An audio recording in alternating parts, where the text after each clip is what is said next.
So ayan, quick testing tayo mga bossing ng the Rain 101 5G 2 ports modified, bound for Taytay, Palawan.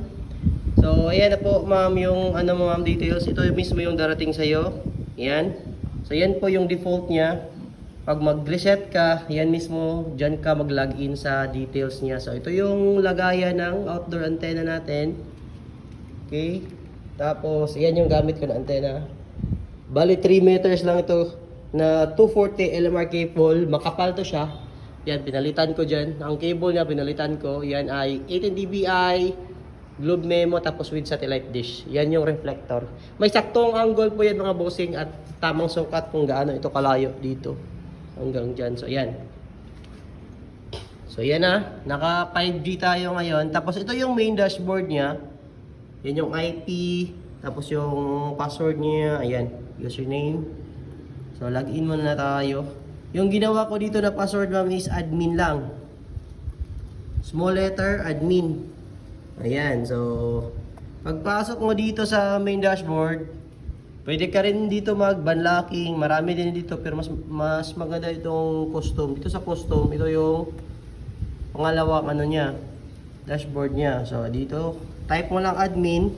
Bale, yung ginawa ko dito, admin. Tapos yung password, admin123. Pag ma-reset ito, ikaw mismo yung mag-set up nito ng username at password. So yan yung ginawa ko, admin123 yung password. Pwede naman to palitan. Yan, so ngayon nag-banlock ako ng ban 3 at ban N41 kasi ito yung pinaka-stable na ban. Pwede naman maraming bans, depende sa area, pero sa area ko, ito yung magandang bands na combination. Ito lang, single band lang, 3 at N41. Okay, try natin speed test. Yan. Bale, kung mag-connect, pwede ka rin mag-scan dito. Yan. Dito, high speed. Yan, pwede mo lang mag-scan, pwede ka mag-scan dyan. So, naka-connect na ako dito. Okay. So, yan na yun, 5G, the 101, high speed. Okay, nakakonect ako. Try natin speed test. Okay, close muna natin. Yan, speed test natin. Si the Rain 101, kung gaano kalakas. Ngayong oras po natin ngayon is, yan, 10:55 AM po. So, peak hours na po ito. Pero testing na natin. Yan si ban 3 at ban N41 yan. Yan.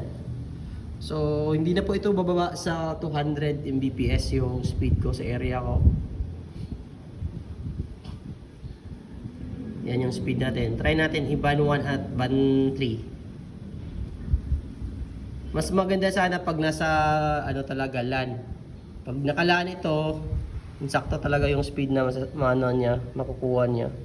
So ayan, mag-banlock pa ako 1.3. Kompleto po ito ng bands. Ayan, ban in 41, 42. Okay, banlock pa tayo. Ayan, banlock successfully. Tapos dito sa dashboard, dito yung makikita yung ano niya, nasagap niya.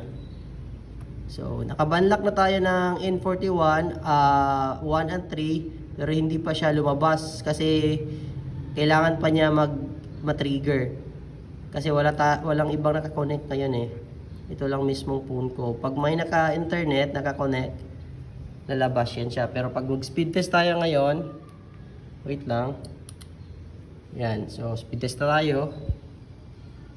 Test again natin.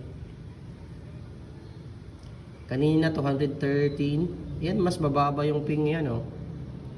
Ito mas malakas na to pag dalawa. Dalawa na to, 3.1 plus N41. Dalawang LTE at isang 5G. Yan. Okay. Yan, 10:56 oras po natin. Yan, 10:57. Ngayon po 4:14. April 14 po. Yan, tapos ngayong mga 1 PM pa natin to padala. Okay, yan na po ma'am. All goods na po ito ma'am. So salamat po sa tiwala. Bye bye.